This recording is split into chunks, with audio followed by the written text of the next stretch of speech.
So is Justice Department going to do anything against Jack Smith? I don't know. I haven't done anything thus far, so maybe this is an opportunity to finally do something. You know, one of the worst political operatives the nation has been saddled with recently is Jack Smith, appointed by Merrick Garland, the Biden gang leader at the Justice Department, to try to destroy President Trump and rig the election to keep Biden, or in the end Kamala Harris, in the presidency. Now, Jack Smith was notorious for his abuses of power, not only during the Biden administration, but during the Obama administration. So, of course, Jack Smith was also in the Obama Justice Department during the IRS Tea Party scandal. Remember, they were suppressing all the Tea Party groups and Republican groups generally to help President Obama maintain and retain and expand power. Jack Smith was trying to actually think of ways to put people in jail, as Lois Lerner was suppressing these same people. So they wanted not only to suppress them using the IRS, they wanted to jail them using the Justice Department, and Jack Smith was around pushing that, and Judicial Watch was in large measure responsible for uncovering that. So we talked about recently that Jack Smith was stealing the text messages. I know that they're going to argue the word stealing. In my view, it was stealing the text messages of dozens of members of Congress. And he and his people were going through them. And according to the House Judiciary Committee, it looks like he lied in talking about his spying on Congress. And they referred him to the Justice Department for potential prosecution. So this is the setup for the letter. I have the letter here. The Committee on the Judiciary writes to refer strong evidence that appears to show Jack Smith, former special counsel, knowingly made false statements during his December 2025 deposition. And then it goes on to describe how the investigators for Smith and the Biden gang at the DOJ generally unconstitutionally subpoenaed phone records for over a dozen Republican members of Congress and obtained gag orders to prevent the members from knowing that the Biden-Harris administration had obtained these records. In May of 2022, investigators in the U.S. Attorney's Office for the District of Columbia, that was under Biden, began seeking subpoenas for members' phone records because these members spoke with certain executive branch officials. In August, the FBI and DOJ Office of Inspector General agents, Inspector General, by the way, they're supposed to be watching the DOJ, not participating in crimes with the DOJ, seized Representative Scott Perry's cell phone, capturing a full image of the contents of his phone. In the months following Jack Smith's appointment, Smith's team proposed even over a dozen additional total record subpoenas for Republican members of Congress, with Smith approving the vast majority of them.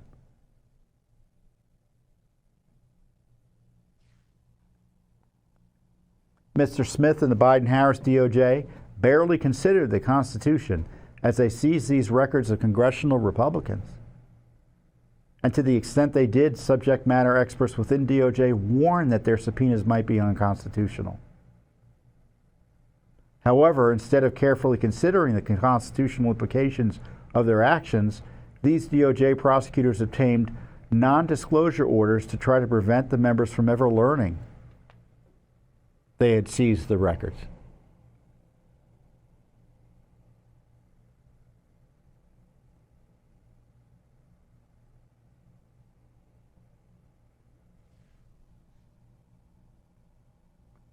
During the deposition on December 17th, the committee advised Mr. Smith that he was obliged to provide all necessary information that would make his responses truthful and to avoid half-truths or incomplete answers. So as the lawyers like to say, you can't omit material facts, an omission of material facts. Those of you who have kids understand what omission of a material fact is. You ask the kid, did they do X? And they deny it while leaving out key information. And so you can't testify under oath in using that methodology because that's perjury.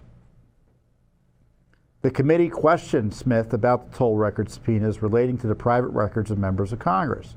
The committee sought to understand in particular whether Smith or members of his team ever received or reviewed the contents of members' communications. During his deposition, Smith testified he did not receive the content of members' text messages. He testified, "Did you seek a search warrant for the content of any text messages from members?" From members? Yes. No, I don't recall that. Okay, it was just toll records, correct? Did the toll records that you requested from the senators, did they include the contents of the phone calls? No. Did the records that you requested, the toll records from the members of Congress, include the contents of text messages? No. And as the committee points out, the responses provided by Mr. Smith gave the impression that neither Smith nor his team had access to the content of members' privileged text messages. We now know that this is false. Under 18 U.S.C. Section 1001, a witness commits a crime if the witness knowingly and willfully makes any material, false, fictitious, or fraudulent statement or representation with respect to any investigation under review conducted pursuant to the authority of any committee of the Congress. New information obtained by the committee reveals how Smith likely circumvented key constitutional protections, including the speech or debate clause, to spy on members of Congress. In July of this year, July 14th, just a few weeks ago, the Trump DOJ exposed documents to the committee revealing that Smith's team obtained text messages of 44 members of Congress, implicating both Republicans and Democrats in both chambers of Congress that may have included privileged content. This information calls into question the completeness and accuracy of statements that Mr. Smith made under oath to the committee regarding his team's access to the content of members' text messages.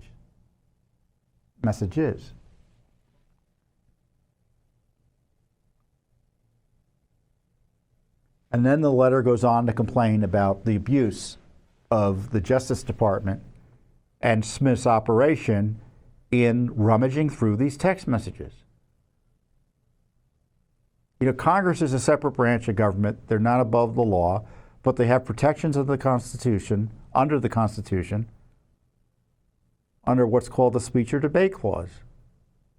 And once you start getting into the operations of their offices and what they're doing as members of Congress, you run into these issues. Does it mean their constitutional protections can't be overcome? No. But it means you've got to kind of give them the chance, I would argue, to protect their rights and privileges. It's like stealing someone's attorney-client materials and not giving someone the chance to object.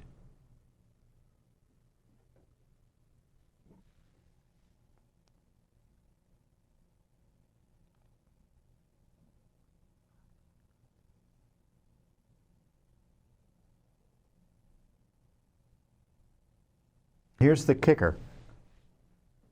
On August 21st, 2023, Senior Assistant Special Counsel Thomas Windham received an email from the General Counsel of the National Archives and Records Administration in response to the Special Counsel's Office June 2023 request for NARA to produce presidential records of the Trump administration. In that email, NARA attached 54 spreadsheets containing requested custodians' text messages from the White House phones.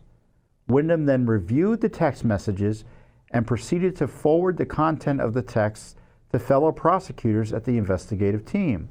Windham, as a member of Smith's investigative team, should not have had access to the content of those text messages until they had been reviewed by a so-called filter team that's supposed to protect privileges. So what they did was they did an end run around the constitutional protections for members of Congress by getting their text messages that were sent or received that were uncovered as a result of being on White House systems. So if a senator sent the president's aide a text message, they got the text message through that backdoor way. Now, how is that consistent with Jack Smith's testimony? It's not. And that's why his responses and this evidence are being sent to the Justice Department.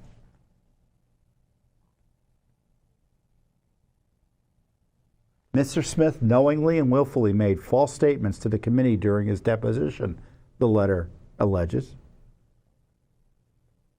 In light of the new information detailing that Mr. Smith's team did have access to content of members' text messages, and the fact that Mr. Smith made false statements regarding this information during his deposition suggests that he willingly and knowingly made false statements to the committee.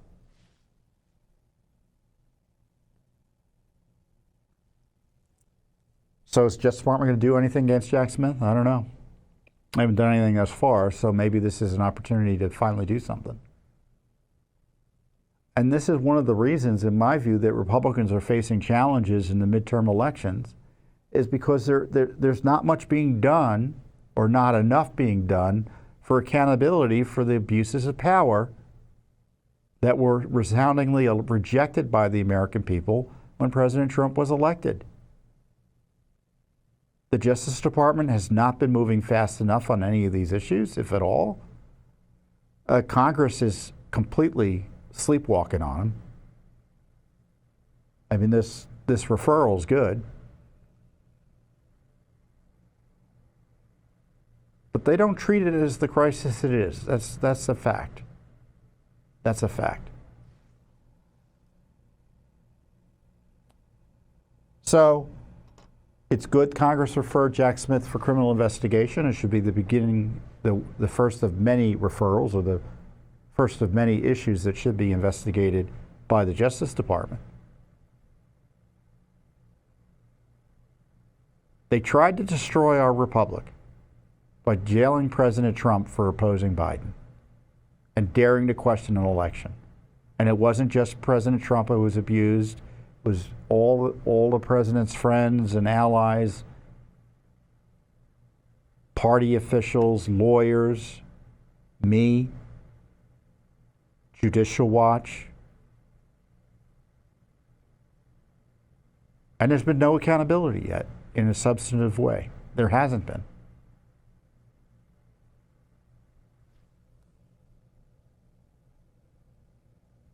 And Judicial Watch has been trying to expose what went on, and we have in large measure. There's more than enough information already out there to commence serious criminal investigations. Now, Joe DeGeneva in Florida is a special hire made by the Justice Department to investigate some of this down in Florida. But time's a-wasting. Tick-tock, tick-tock.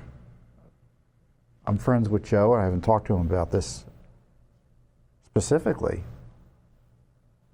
but I'm sure he knows that he doesn't have all the time in the world, and I hope he's getting all the help he needs.